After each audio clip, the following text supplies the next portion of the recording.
வணக்கம். திரு கேப்டன் விஜயகாந்த் அவர்களுக்கு இந்திய அரசின் உயரிய விருதான பத்ம பூஷன் விருது கொடுத்துருக்காங்க. ரொம்ப மகிழ்ச்சியாக இருக்குது. அதே சமயத்தில் கேப்டன்னா எனக்கு ஃபஸ்ட்டு ஞாபகத்துக்கு வர்றது அவரோட போல்டுனஸ் தான். திரைத்துறையாக இருந்தாலும் சரி, அரசியலாக இருந்தாலும் சரி, அவர் மனசில் என்ன தோணுதோ அதை வந்து ஸ்ட்ரெயிட் ஃபார்வர்டாக சொல்லிடுவார்.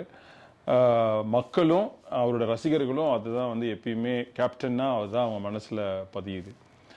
அடுத்த முக்கியமான விஷயம் என் மனசில் தோன்றுறது என்ன அப்படின்னு கேட்டிங்கன்னா, சினிமா துறையில் எல்லாரும் வெஜிடேரியன் ஃபுட்டாக சாப்பிட்டுட்டு இருந்த ஒரு காலத்தில் அதை மாற்றி அமைச்சு எல்லாருக்கும் பிரியாணி போடுறா அப்படின்னு சொல்லி வந்து ஒரு பெரிய மாற்றுதலை கொண்டு வந்து இன்னைய டேட் வரைக்கும் பார்த்தீங்கன்னா எல்லாரும் மனசார வயிறார சாப்பிட்டுட்டு இருக்காங்க.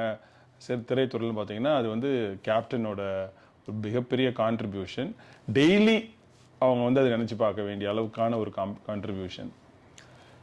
கடைசியாக மூன்றாவதா எனக்கு பர்சனலாக கேப்டன் எங்கே கனெக்ட் ஆகுறாரு அப்படின்னு பார்த்தீங்கன்னா, என்ன எல்லாரும் வந்து ஒரு தமிழ்நாட்டுடைய டேட்டா பர்சன் அப்படின்னு சொல்லுவாங்க. ஆனால் நமக்கு எல்லாமே டேட்டா அப்படின்றத வந்து சொல்லி கொடுத்தது சினிமா துறையில் வந்து கேப்டன் தான். திரைப்படம் எனக்கு சரியாக ஞாபகம் இல்லை, ரமணான்னு நினைக்கிறேன். அந்த ரமணாவில் வந்து அடுக்கடுக்காக நம்பர் சொல்லுவார்.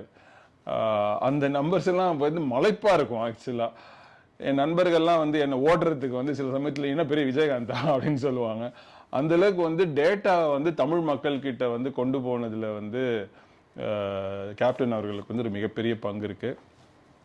ஒரே ஒரு சின்ன விஷயந்தான், இந்த விருதை வந்து அவர் உயிரோடு இருக்கும்போதே கொடுத்துருந்தா மிக மிக சிறப்பாக இருந்திருக்கும், ரெட்டிப்பு மகிழ்ச்சியாக இருந்திருக்கும். Never late.